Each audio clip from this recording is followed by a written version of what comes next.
Welcome to The Thriving Marriage, the podcast for those who want to get their spouse back in love with them and truly thrive. You'll learn why 95% of people don't save their marriage and the secret method no one else is talking about that will change everything for you. Are you ready?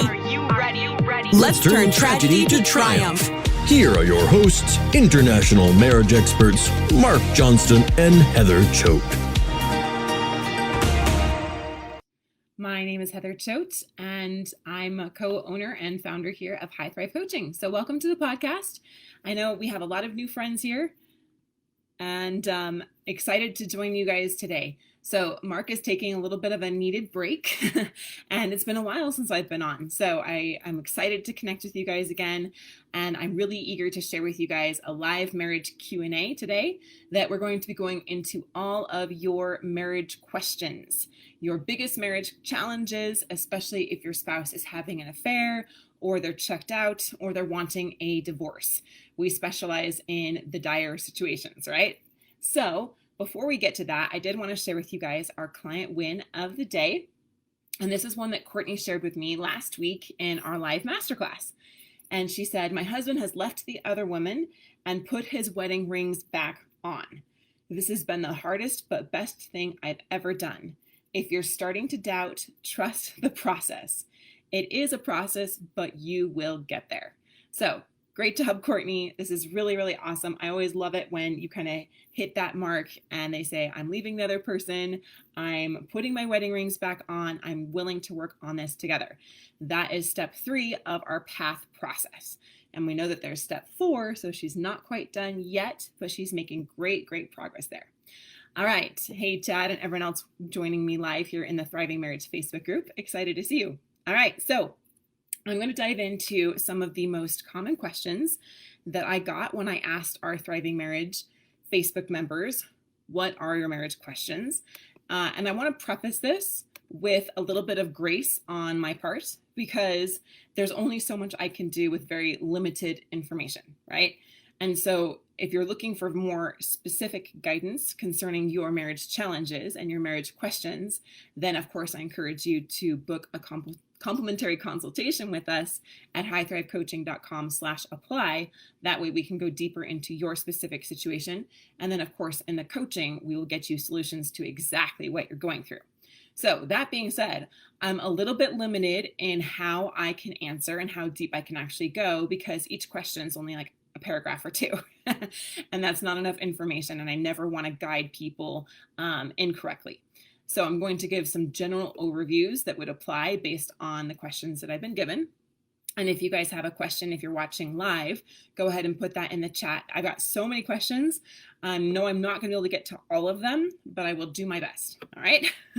So first one comes from Dominique. She has a boyfriend and says it isn't going to last, that it is something she needs to do right now. She says she still loves me. We talk and see each other every day. We work together and neither of us wants the other totally out of our lives. How can I get her to see that the reasons she left me are no longer there, that I have changed and that I am the man she tells me she wants to be with? So I love this question, and there's a couple really great signs here, Dominique. We know that we must have some level of interaction, right? And it's awesome. There's so many people here that I'm sure that are listening that would love to be able to see their spouse every day, to talk every day, work together, and that neither of you wants the other one totally out of their lives. So that's really encouraging.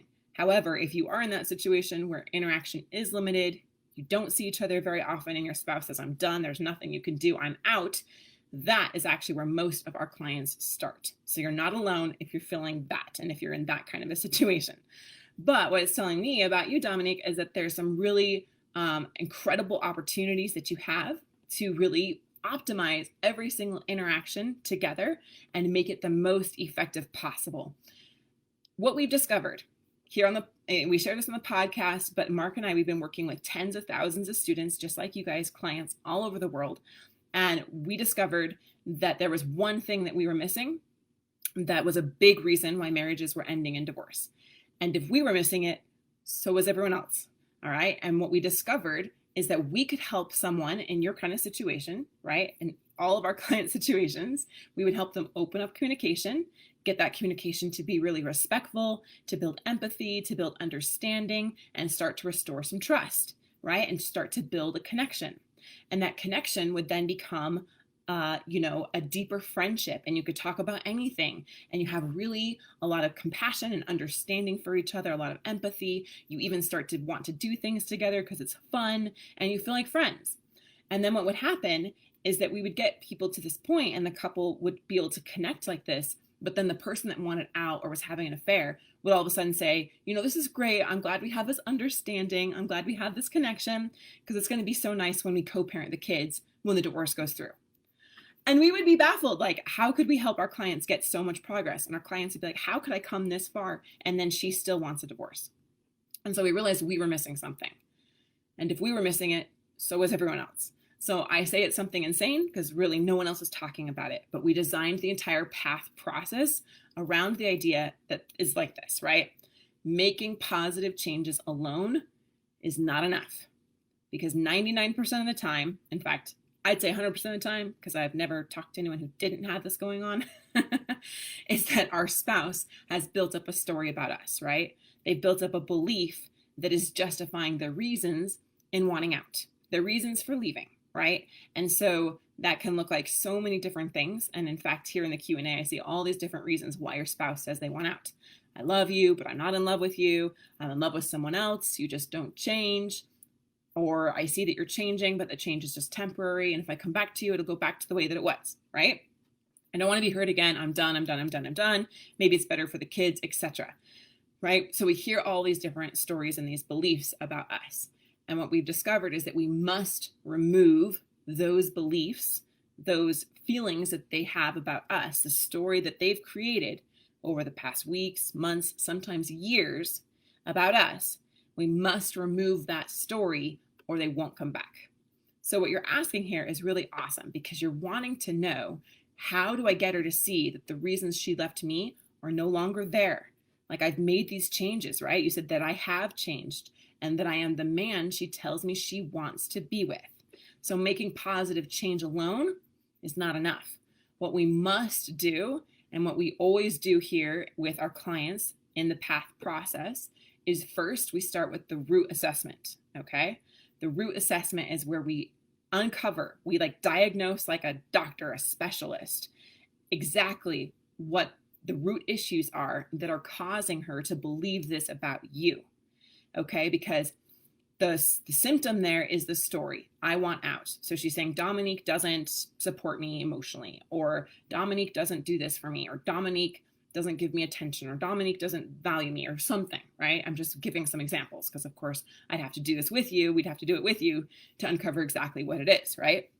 And so when she's believing that about you, there's always 4 to 5, usually 4, but sometimes 5 root issues that she's built up that are supporting this belief.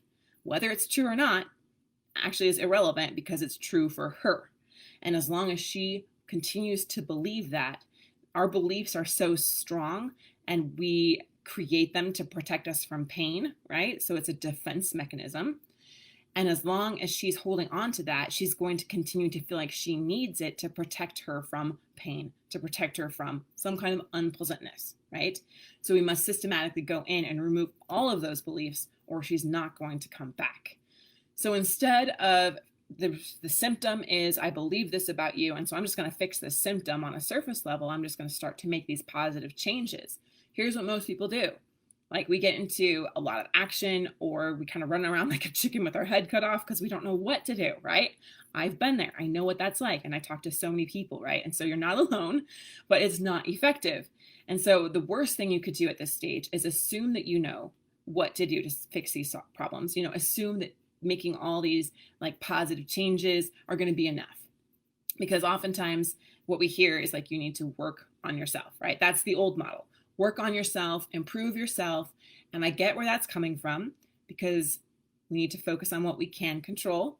We know we cannot control our spouse, so we focus on what we can control. But this whole idea of work on yourself, raise your hand if you're listening and if you're watching live, if you've been given that advice, right? I was given that advice, and I know that it's this really popular like notion in our culture right now. It's just work on yourself, right? If you work on yourself, then you're doing everything you can do, and then, that's it. So we often would give that advice in the past, like, how are you doing working on yourself? And our clients are saying, I'm doing really good. I'm working out. I'm losing weight. I'm better with the kids. I do the laundry. I'm more present at home. I work less. I stopped the affair. I stopped drinking. I stopped complaining. I meditate, all these wonderful things. And we'd say, good job. How is your marriage? And they'd say, we're still getting a divorce. So the solution is not to work on yourself, because working on yourself, while it's good for you, is not the solution to getting them to notice that these are the real changes that you're making, okay? So the old model says work on yourself, improve yourself, and that takes time. It takes time to create new habits. It creates time to change habits, right? It takes time to really become that person that you may need to be, or that your spouse wants you to be, right? And even if you make those changes quickly, you're still just hoping that your spouse notices, hoping that it's enough, hoping that everything you're doing is finally going to get through to them, and that they'll let go of that belief about you, and that they'll want to be with you. And the problem is that you're sitting there hoping that your spouse notices, and then it's too late, because it takes too long, because either they don't notice the changes, or they notice and they don't believe that they're real. Okay. So what we need to do instead, what our PATH method does, the new model, is we flip the entire thing on its head. We're going to make our spouse notice right away that there's something different about you. Make them notice. Make them notice that there is something different, and that the changes that you're making are real, and that they can start to let some of that story go. Okay, so what does that look like? Make them notice right away. Oh my goodness, there's something different about Dominique, he took the pressure off. He is acting differently, and I'm curious about what it is. There's something different about him. I'm intrigued. In fact, I'm starting to feel a little attracted to that. I'm not going to admit it, but I am feeling attracted to that, right? And then as we build on that, then there's that connection. I'm starting to feel connected. I'm starting to feel safe. He's showing me he's very open and understanding of me. I feel like I can actually talk to him about these things. And those root issues, then we go in and immediately start to meet those and heal those root issues going on, so that then they can let that defense mechanism go. So then 2 months, 4 months, 6 months, whatever it looks like for you in your situation, they want to be with you, right? They want to be with you. They see themselves happy with you, and they start to open up their heart and fall in love with you again. And then as you're now working together on this, now you have time to make those positive changes, to work on yourself and improve yourself. So hope that makes sense, but we need to flip the entire thing on its head, because what we don't want to do is just hope and wish and pray that the positive changes that you're making are enough and that she will notice. What we want to do is make her notice right away. And so that is what the PATH method is designed to do. And how do we do that? Well, we have to go deeper into the whole process, right?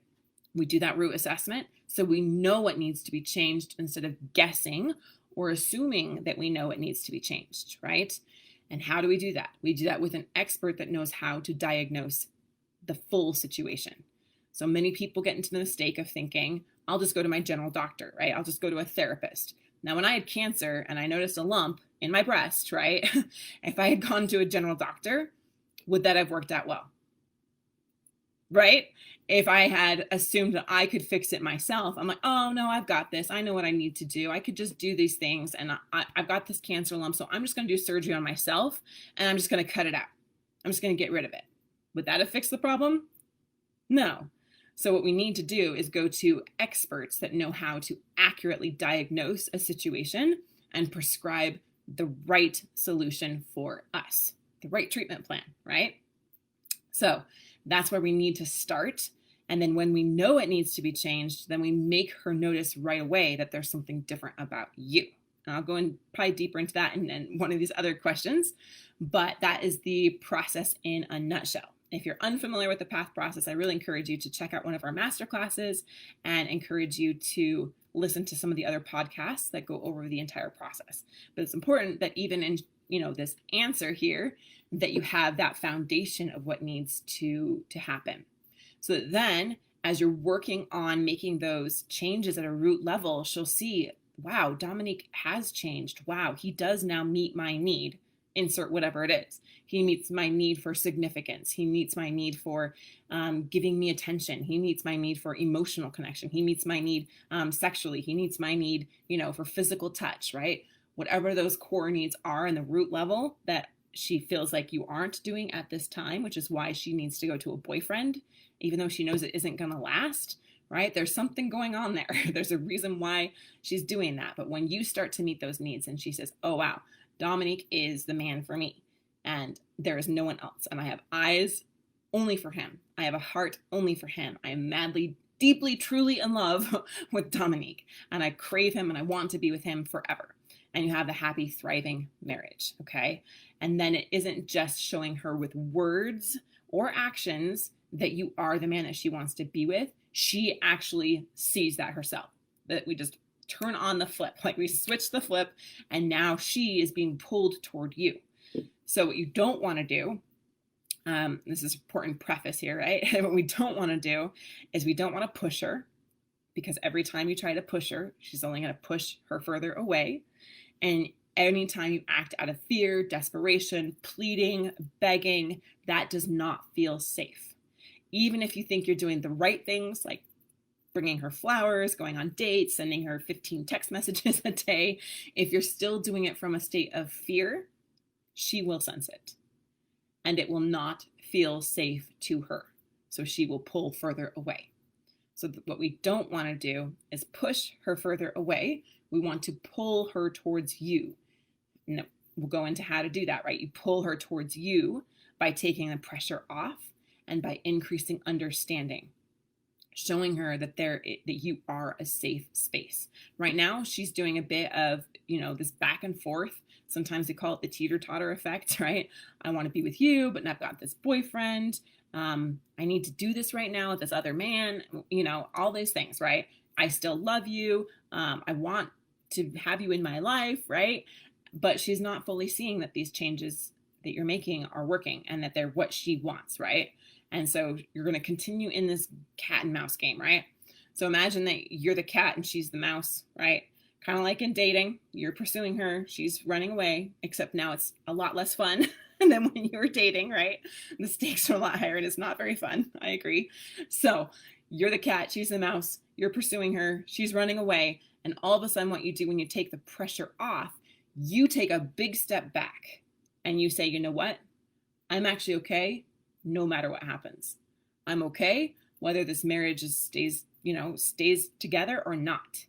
And so what happens for you is you feel immediate relief, because now you're like, whew, I took the pressure off of me. I took the pressure off of her. I took the pressure off the marriage. So you feel immediate relief, which is what the whole path process is designed to do, is get you immediate relief and the love that you crave as fast as humanly possible. So you feel relief because you're like, I'm actually okay. I've learned how to process through my emotions, which we show you exactly how to do that. The exact words to say, the exact way to process through your emotions to help you get there, to help you feel centered and empowered, have clarity and exact direction on what you need to do. So now you're here and you're like, I'm okay, and I'm going to take the pressure off. So you take a big step back. And what happens, the dynamic in the marriage, is that now she starts to take steps towards you. She notices. She's like, whoa, he was chasing me and I felt pursued. And now all of a sudden he took a big step back. Something's different. And it's fascinating because at this stage, she starts to take steps towards you. Okay? Especially when she's already saying, I don't want you out of my life. I'm not completely done. But even if they're saying that, it still works. I've seen it so many times. It's incredible. So she starts to take steps towards you. Something's different about Dominique. Wow. Now he's really understanding me with no agenda, no pressure. There's no manipulation at all, right? It's just genuine care and understanding. That makes me feel safe. And I can start to take more steps towards him. And I can start to feel attracted by him. So that intrigue, that curiosity about something's different evolves into this attraction, and that evolves then into deeper connection. then they're not done yet. I'm going to go into the last little bit later because there's a question about that. So we're not done yet, but that is the beginning of the process. So instead of making the crucial mistake and getting into a bunch of action, making all these changes and thinking and hoping and praying and wishing and, just desperately wanting your spouse to notice, instead we need to make them notice right away. Instead of pushing them to work on the marriage, we want to pull them towards us by creating safety and taking the pressure off. That is how she will see that you have changed and that you are the man she wants to be with. Cool? All right, Dominique, let me know if you have any other questions about that, as well as anyone else watching live. All right, cool. So John, I see your question here as you're watching live.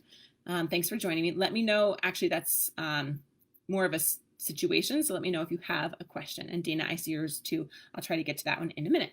All right. Cool. Now I'm going to go to Thomas. How do I get my wife to talk to me? I haven't reached out because I'm afraid and to notice the changes I'm making. So see a similar theme. That's why I had to go deeper into this first question, right? So Thomas, how do I get my wife to talk to me? I haven't reached out because I'm afraid. So what happens at the very beginning when your spouse says, I want out, I'm done, I'm having an affair, I don't want to work on the marriage, right? We get into that instinctual fight, flight, or freeze response, right?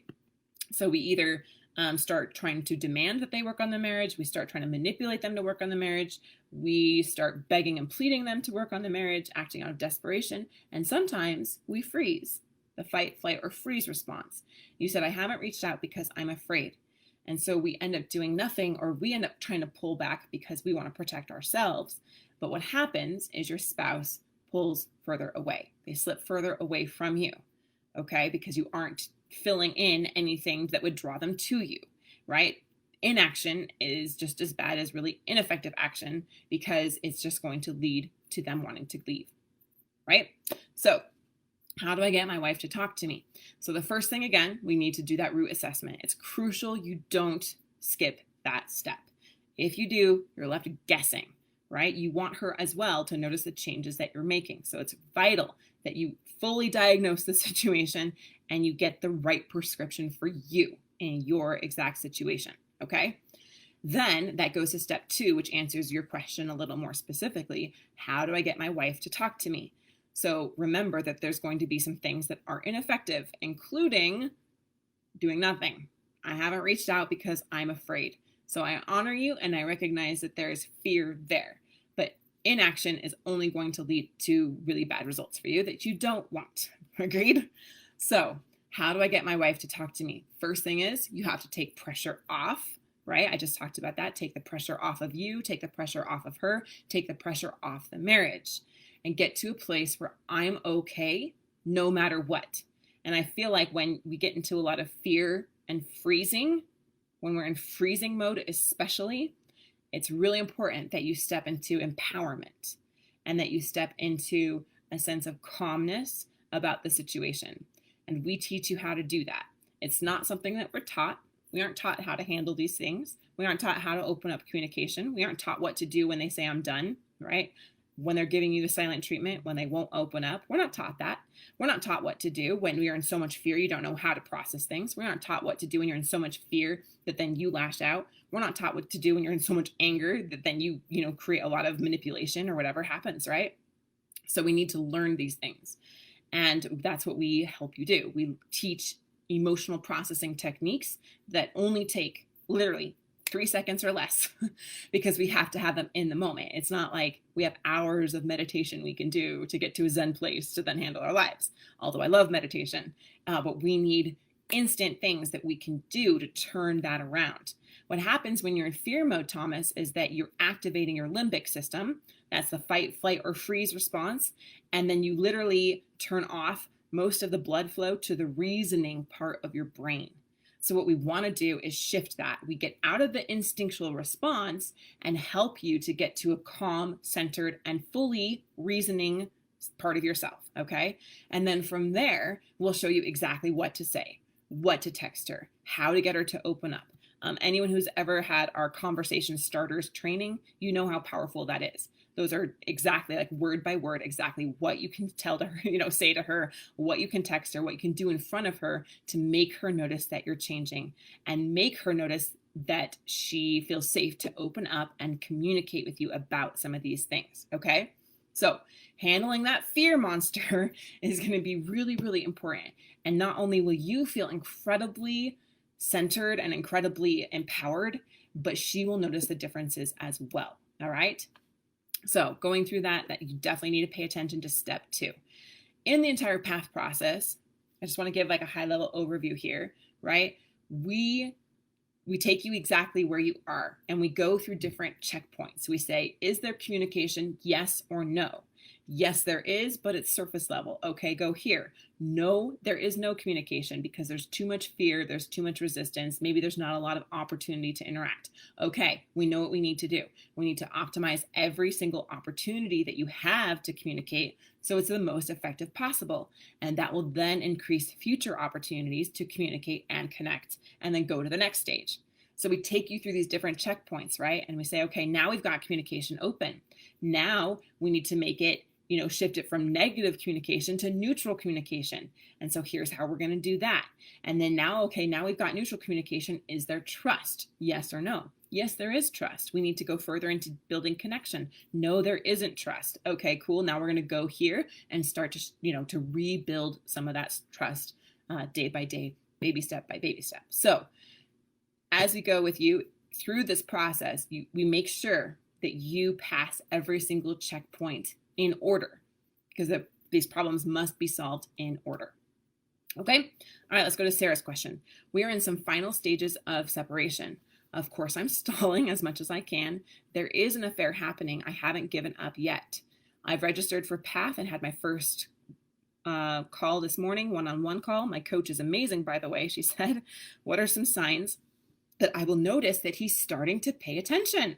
I love this because you understand the PATH process. You know that we need to make them grab their attention right away, make them notice, right? So what are some signs that I will notice that he's starting to pay attention? I understand that this is not overnight and will take time, as the demise of our marriage did also. But is there a way to notice the signs are positive? He may be regretting his decision rather than he's just happy I'm not asking to work on us anymore. Okay. So I love this because it shows that you're a really good student and that you're really learning how this PATH process works, right, Sarah? So what's really cool here is that he is happy that you're not asking to work on us anymore, which says something amazing about you is that you've taken the pressure off. You're getting this. So good job. So he's happy that you're not asking to work on us anymore. That is the first checkpoint that we actually want to see, which means you are passing it already. So I want you to understand the wins here. Now, as you get communication open and as you start to work on these things, another sign that we need to see at step 2 is that we need to see some of the ugly communication. Okay, I know it's kind of weird, but if you aren't seeing some of the ugly communication, then you haven't passed that checkpoint yet. So I know that you're looking for positive signs, but what's interesting is that right away, like one of our first positive signs is that whatever they've been resisting sharing with you, they're going to start to share it and it's going to be ugly. Okay. The goal at the beginning isn't actually positive communication. It's actually just to get communication open. So in every single situation, whether you're friends, you have, connection as friends, but no romance, whether you can talk about surface level things, it's business-like, but they won't go deep, or whether it's very volatile type of communication, it's just angry and explosive, or whether it's very closed off, stonewalling, not wanting to talk about hardly anything. All of those are indicative that there are things that they are resistant to letting you see, right? It's kind of like they've got this really ugly wound. And this is a gross analogy, but I like this one. I think it works. My husband actually shared it with me, so I like it. But it's like they've got this really bad wound and it's scabbed over, but you can see that underneath the surface, it's just festering and it's ugly and it's infected and it looks really, really bad. But they won't let you see what's going on under the surface. They've got some resistance there. They don't want you to know what they're feeling, why they're feeling this, and what's going on there. So the first step is that we actually kind of like lance that wound, so it can drain and we can get all the yuck out. All right, so that's what we actually need to do here. And you let me know if you're seeing that happen, because you may be, and I can't tell from, this little bit of a time here, this little bit of a question, but maybe you are seeing this. But I want everyone else to know that if they're happy that you're not pushing for the marriage anymore, that's a good sign, but we need to take it a step further. And the next sign is actually lancing the wound and getting the gunk out. All right, so we can get all that yuck out so the wound can heal. So what we need to do is go through those communication techniques that we teach in PATH so that they feel safe enough to get the gunk out. And it kind of feels like emotionally vomiting all over you. Like I said, it's not fun. It's not positive, but it's actually a sign of progress, because now they're finally letting you see all the things that they've built up about you, all of the hurts that they feel like they have, all their justifications, all of their wounds, right? And it's not fun to hear those things. It's not, but it's part of the process. And so knowing that, then it's a good sign. It's another positive sign. So that's another sign. Now, after we get the gunk out and we have all this negative, really ugly, and oftentimes very hurtful communication going, that's how we uncover what those root issues are that are causing this to happen in the first place. And from there, then we want to shift that communication from really ugly communication to neutral communication, okay? So the signs that you'll see at this stage, which is stage 3, is that they will start to give you the time of day. There's not going to be any more stonewalling. So if your spouse, if your husband in this case, Sarah, is really opening up about some things and it's not so ugly, but there's more understanding, there's more empathy, and you're even able to talk about some really hard things or things you haven't talked about in years, or maybe things you never were able to talk about, that is another really positive sign. So we shift that negative communication to neutral communication. We have understanding, we have respect, we have empathy, we have healthy boundaries if needed. Okay, oftentimes healthy boundaries need to come in here if there's affairs, broken trust, those kind of things. So that is exactly some signs that you'll see at that stage. And what happens here in the third stage is that then they want to talk to you about anything, and you're able to talk really openly and really respectfully and actually really build some connection. Our clients love this stage. Like oftentimes their spouse wants to spend time with them. They stop talking about divorce themselves or separation. We often see they want to go on dates again. Sometimes they even move back home, or you move back home. Sometimes we see wedding rings put back on, and sometimes we see, talks of renewing wedding vows, or they leave the affair partner, etc. So these are going to be step by step. Remember the checkpoints? Every single checkpoint, making sure we pass every single one so that we can fully remove their story and they want to come back to you. So in a nutshell, to answer your question, it's good that he's seeing that, that you aren't asking to work on us anymore, that you're taking you took the pressure off. He's noticing, which means you're doing it right.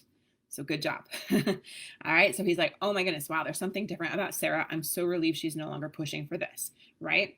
And then as we continue to work on taking the pressure off and increasing understanding, that will further show him, wow, there's something different about Sarah. I'm intrigued about what it is. I'm curious about what it is. And then we get to that deeper level communication. We lance the wound, right? We get all the gunk out. So we see the evidence that he's starting to let it out. Everything that he's been, not sharing with you before, he's now sharing with you, even though it's not fun, even though it's hurtful, right? And then we go from there into healing that wound, healing those deeper root issues so that he wants to come back, so that he sees the possibility of being happy with you again. And again, here at stage 3, we definitely need to put in some healthy boundaries as far as the affair that is happening, okay? Because that has to happen for you both to heal. So step by step, you will see the signs of progress. And they often look, I'm not going to say negative, but they can be perceived as really negative or hard to go through. But you have to understand they're just steps. They're part of the healing process. When you have a major injury in your body, you have to go through therapy, and you have to go through surgery, and you have to go through rehab, and you have to go through this treatment. And I could speak to that, right? I went through 2.5 years of cancer treatment. No, not, yeah, about 2.5 years. Yeah. And so I know what that's like, right? But you have to go through this really challenging healing process to get there. But knowing that even when you have to get surgery and it's painful to recover from that, and you have to go through therapy and that's painful to recover from that, right? And to go through that, it all are signs of healing and growth. And that's why we're here as your coaches to show you it's just another step in the process. Keep going because you are heading in the right direction. Okay, cool. All right. I'm going to go over, see if I got any live questions here. All right. How do we pull when every other communication devolves into her wanting to discuss the details of the separation agreement? Right. So right there, Mike, I appreciate that question. Right there, it's about building understanding for her and why she wants to go into that. Right. And so there's some questions that you could ask. You could say, like, okay, let me give you an example of how this sounds like. Okay, Mike. So she says every time, you try to communicate, you try to just pull instead of push, right? Just with no pressure, no agenda, no manipulation, right? So what happens is that every time you do that, she just wants to discuss the details of the separation. Nope, I'm not going there. Let's talk about separation. I'm doing this. This is my defense mechanism, right? So how this would sound like, and you guys feel this just for a minute. I'll give you an example and you tell me what it feels like. You really pay attention to how this feels. When you are doing it without pressure and with absolute understanding, it feels different. Okay, so here's the example. All right, so you would say, I imagine that this has been really hard for you. I can imagine that you are going through a lot. I understand you want to talk about the separation, and I appreciate that. I can understand that that's where you feel like you need to go. I really want to understand where you're coming from, and I genuinely care about you. Whether this marriage works or not, whether we stay together or not, I want to understand you and I want you to be happy because I care about you. And I want to become a better person myself. No matter what happens, I want to be a better version of myself. I want to become someone who actually understands others and has respect for others and has empathy for others. Is that something you can help me with? How does that feel? Does it feel safe? Does it feel inviting? Right? And does it increase understanding? So instead of giving resistance about that she always wants to talk about separation, you use that, not use it. That sounds like a manipulation, but I'm saying you take advantage of that. That's still wrong. You meet her where she's at and you show her that I am wanting to understand you exactly where you are. So that, what I'm trying to say, it's an opportunity. That's the word. It's an opportunity to build some understanding and increase some empathy. And again, to take the pressure off and show her that you just genuinely care and you're wanting to become a better person yourself. And then that is how we kindly, gently lance the wound. She'll feel safe. She'll be like, wow, Mike is really genuinely caring about me and understanding me. And I don't feel the pressure that I felt before at all. And so she'll share and start to open up. And that's going to be a process and it's going to be step by step. And sometimes it's going to take several times of doing that before she's finally like, oh, wow, there is something different about Mike. I'm realizing, yeah, I can let him know about this. Okay. At the end of the day, we all crave understanding. We all crave feeling like someone gets us and that they just are there to understand us. It feels amazing when someone understands you, right? Just genuinely understands where you're coming from. We crave that as human beings. It's one of the 6 human emotional needs. And so when you give that to them, then they recognize, oh, wow, they are a safe place for me. I can open up more about this. And I do feel like there is no pressure anymore. So that makes it even safer and I can open up even more. Okay. All right. So many great questions. Jill, I see yours. Mina, I think. Dana. Awesome. Vega says, this gives me hope. Awesome. Cool. But it's not just about hope. I want you to understand. It's about a plan. It's about a proven step-by-step plan that helps you go from where you are to the destination that you really want to be. At the end of the day, we help you choose where you want to go, and we help you make those tiny course corrections, here a little bit, there a little bit, to get you there. So hope is great. Like, we need to have belief and we need to know what we want. If we aren't willing to fight for what we want, who will? If we aren't willing to overcome our own fears, who will? No one will. No one is going to fight for what you want and what you know you deserve and what you are going for in this beautiful life, right? The awesome, incredible marriage, right? If you don't fight for that, who will? No one will. So you know where you want to go, and we will help you get there. Okay? All right. There's so many questions. Maybe we should do a part 2 of this. I hope that this is helpful. I know it's a little bit weird not having like a normal podcast structure, but I feel like it's really helpful to get into your guys' exact situations and give you guys some solutions there. All right. I'm going to try to go through 1 or 2 more of these. There's so many. It's awesome. If I am not able to answer your question, especially those watching live, then please just personally message me here on Facebook. Just Heather Choate here in the Thriving Marriage group. And I'd love to be able to get you some solutions there, because it's hard for me when I'm not able to help everyone. All right. So David asks, how do I get out of the friend zone? We're separated and living in the same house with kids. So you're separated, but living in the same house. Okay. I don't really understand that, but I guess you're like living in different parts of the house, I'm going to assume. We go shopping together and do stuff with kids together. I don't know if there's someone else. Should I try to find out? I don't know how long I should stay in this status. Okay. So what I appreciate about this question, David, is that you're in the friend zone. Okay. But there's obviously a lot more going on than just friends, right? You're wondering if there's someone else in the picture. You're wondering how long you should stay there. Okay. First, I'm going to address the friend zone piece. Okay. Because we talked about the first 3 steps today, but I did not get to go into the 4th step. At step 3 is when you're in stage 3, you do build a really incredible connection. You're friends, you can talk about anything, you do things together, like you go shopping, you do stuff with the kids. They're not talking about separation and divorce all the time. And oftentimes they'll leave the affair partner, they'll start to go on dates with you, all these things. And you're like, we've made so much progress.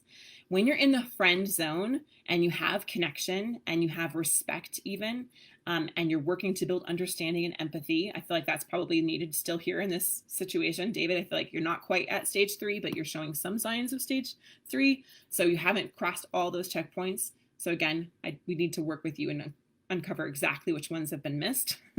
But when you're in the stage 3, you think we've made all this progress. We have this great connection. And most people make a really crucial mistake in this stage.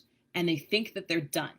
And you obviously know that you're not done. But I'm saying a lot of people here think that they're done, because we went from they want completely out, they don't want to work on this at all, they want a divorce, and that's it, right? To now we're actually friends and we actually are connecting. And we have this beautiful connection and understanding and respectfulness in our relationship. And so to them, that's a huge amount of progress. And they think that they're done, but you're not done yet. And so most people think they're done, and then they end up pushing in this stage, or something happens and they're not prepared for the final stage. The final stage is stage 4, and that's where we have to systematically remove all of their limiting beliefs, all of their root issues, the reasons why they believe that they want out, right? All their story. We have to completely systematically remove all the root issues causing them to believe that story about you, okay? And if we don't, what happens here, and even if we have removed most of them, there's always going to be 1 or 2 more that come out at this stage. And they're going to test you with that. And they're going to say, this is great. I'm glad we're friends. But guess what? I'm in love with someone else. I am having an affair and I want out. Or they'll say, I love you and I'm glad that we are so respectful and connecting, but I'm not in love with you. There's just no passion. There's just no romance. So what do? Oftentimes our clients think that's it. It's over for me. I've done all this work. We've come so far. We're friends now. We have this connection and she still wants out. It's over. There's nothing more I could possibly do. It didn't work for me. I messed it up. It's done. She wants out. There's nothing I can do, right? And what happens is that you're not done yet. It's just another part of the process. So what we need to do is understand that at this stage, your spouse is normally going to give you a test to see if you're for real, to see if they can let their story fully go about you, okay? And as you pass that test, in fact, we've identified there's about 12 tests most spouses put you through before they finally change their belief about you. And we will show you how to pass all of them. In fact, we've been doing this so long that we'll preemptively know which ones your spouse will throw at you because of the root assessment. We'll help you preemptively be able to exactly know how to pass that test and prepare for it when it comes up. Okay? So I don't feel like, David, though, that you are here at stage 3. I just wanted to give kind of an overview because that covered a couple of the other people's questions that they're like, we're getting along. They just we don't have much romance, or we're not very intimate, and I want to know what to do next. Or all of a sudden we made all this progress and then boom, they threw their story back in my face and I feel like it's over, right? So once you know it's not over, we just have to pass that final test so they let their story go and see the possibility of being happy with you again. They drop the story completely and it's gone forever because we've cleared it, we've healed it at a root level. So for you, David, the whole idea, if there's someone else you're wondering, should I try to find out? Here's the bottom line, is that it's crucial that you work with a coach, because going to her and trying to dig her, like go around behind her back and trying to find things out is not going to heal your relationship right now, okay? But what must happen is that if there are doubts about trust and there's some mistrust brewing, that needs to be healed. But the problem is most people go around it in a way that's like secretive, or they're trying to like be a detective and uncover all of it and then like throw it at their spouse. And is that ever going to heal it? Is that ever going to make your spouse want to come to you, even if that is what's going on? I'm not saying that we justify and let them do that behavior. That's not what I'm saying. What I'm saying is that we do it in the right way, okay? Because we need to decide all the time, like ask yourself all the time, is this going to push her away from me, or is it going to pull her towards me? Is this going to help my relationship, or is it going to hurt my relationship? Okay. And oftentimes, if it's going to hurt you, then yes, it is going to hurt the relationship, but we still need to do it in the right way. And so the right way, I feel like I'm going down a big rabbit hole here and a lot of people could misunderstand this. So I'm not saying we ever allow our spouse to, have an affair and break our trust and just deal with that. No, what we need to do is we do it in the right way. So if you're wondering if she's seeing someone else, then we know here going through the checkpoints, okay, is there trust? No, there's not. But you would have already passed the other stages. So we have to pass those other stages first to be able to get to the place where then we can address this under, is there broken trust? Is there an affair or not? Okay. And before we even do that, we have to do the root assessment and uncover all the reasons why she wants out and start to heal some of those things and build that connection, open up the communication deeper so that you do get out of the friend zone. So basically go back to the beginning, go back to the entire path process and go through it step by step. And then you will know, and your coach will let you know exactly when it's the right time to address the if there's someone else issue.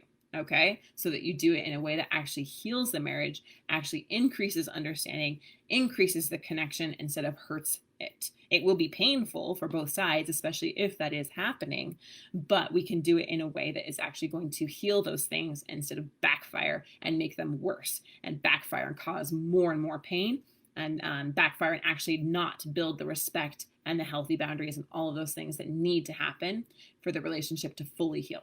Okay? So this last question here, it's going to have to be my last one. Bummer. I'm sad. I'm sad. Okay. Your last question here, though, I don't know how long I should stay in this status. So, my friends, how long do you want to stay in that status? This is one of those questions that we get oftentimes that only you can answer. So you need to determine, where do I really want to be in my marriage? Where do I want my marriage to be 3 months from now? Where do I want my marriage to be 3 months from now? Like, have you asked yourself that question? So staying in this status is not healthy for you. It's not happy for you. It's not healthy for your marriage. It's not healthy for your kids that are living in the home with you. It's not. So should you stay in this status? No, it's not healthy, but only you can decide that for yourself. Do you want to stay there? I'm guessing not. But a lot of times people choose to continue to do that. They choose by default because they don't know what to do, or they don't know how to fix it, or they get into freeze mode, that then they stay there, right? And so that's up to you. How long should you stay in this status? I would say not at all, because you can turn things around so much quicker. quickly. And day by day, you can say, okay, this is what I need to do. This is what I need to do. This is what I need to do. You work with the coach to know exactly how to pull you from where you are right now to checking the next milestone, checking the next milestone, checking the next milestone. And then you're not staying in that status anymore. You're making progress day by day, little by little. And then you'll be like Sarah here, asking what are the signs of, our progress, and knowing that we are making progress and recognizing the signs there and saying, oh, wow, we actually are making progress and we're not just friends anymore. I'm not worried about if she's having an affair anymore, and we're safe and we're secure and we're happy. So you decide where you want to go. Where do you want to be 3 months from now? Determine that destination. When you do that, you've made a powerful, powerful decision in your life. And when you make that kind of level decision, because I believe, in fact, I know that there is a deeper part inside each of us that knows truth, that says, I must do this because it's meant for me to do in my life. I must go on this journey, even though everyone else tells me it's impossible. I must do everything I can for my marriage because I don't want to live with regret that I didn't give it my all. Whether it works or not, I know that if I know that at the end of my life, if I didn't give it my all, I would regret that forever. And no matter what pain you're in, the pain of being in the friend zone, the pain of them having an affair, the pain of them wanting out, the pain of not being able to communicate, the fear and the pain of everything that you're in right now, no matter what your situation is, that pain that you're in right now is nothing compared to the pain of regret. The greatest pain any of us will ever feel is the regret that I didn't do what I could have done when I had the opportunity. I didn't do it. I could have done something and I didn't. I let my fear overcome me. I let circumstances take me away. I was distracted, right? I let my own voice, my own, fear devil in my own mind, take me away from what I really wanted to do. I self-sabotaged, or I just gave up because it felt like it was easier. But now you have to live with the pain of regret that you didn't do what you could have done when you had the opportunity. That is the greatest pain any of us will ever feel. That is not what I want for you. That's not what I want for anyone. It's only your choice, though. You decide. I am going to do this because I know that I don't want to live my life with regret. I know that I don't want to live knowing that I didn't give it my all. Something told me I needed to do this. Something told me that this is what was meant for me to do. I felt that call. I felt that pull in my heart. I love this person and I must see this through. I must give it everything I have. And no matter what happens, I know that I will always be at peace with that decision. That is the most powerful thing you can ever do. I was given a 5% chance of living to this day. I was told by doctors, you need to abort your baby to save your life. And something inside me said, no, that is not what I'm going to do. I'm going to save my baby because I believe life is precious. And I'm going to save my baby even if it doesn't end well for me because I can't live my life any other way. And I had to live true to that. I had to tune out all the other voices and say, this is the course for me. I understand it's not the path for everyone, and that's okay. I'm not trying to say this is the path for everyone, but I know that it is the path for me. And when you listen to that voice that is pulling you, come this way, come this way, come this way, you have peace. And you become like a rock in a storm that cannot be moved. You might be in the worst hellish storm of your life, but you're okay. Because you know that this isn't easy, but I'm doing what I need to do. And that's enough. That's enough. I'm doing what I need to do because I'm who I'm meant to be, and I'm becoming a little better every single day. So on that note, I hope that this has been helpful for you. I really encourage you all to reach out to me again if you have more questions, because I would love to help you get some clarity on that and get direction. It is a process, but life is really short. It's a beautiful, beautiful journey. So I encourage all of us to make the most of it now. All right. So next week, how about we do a part 2? We were going to go into healthy boundaries during an affair, but I think that there's just so many awesome questions here. I'd love to do part 2 with you guys if you would love that. So let me know here in the Thriving Marriage Facebook group if you'd love to do part 2. But I'm thinking we will. That's the cool part of being in charge of the podcast. Me and Mark, of course. And Mark may be on with me next week. So awesome. We will do part 2 next week. And I appreciate and honor each of you. I know that life is a beautiful gift. And so we all have the opportunity every day to become a little better, and that is enough. My heart and my love, my appreciation goes out to you, and we'll talk to you again next week. Thanks for listening to The Thriving Marriage, your A to Z blueprint for not just surviving marriage, but thriving. Until next time, my friends, thrive on.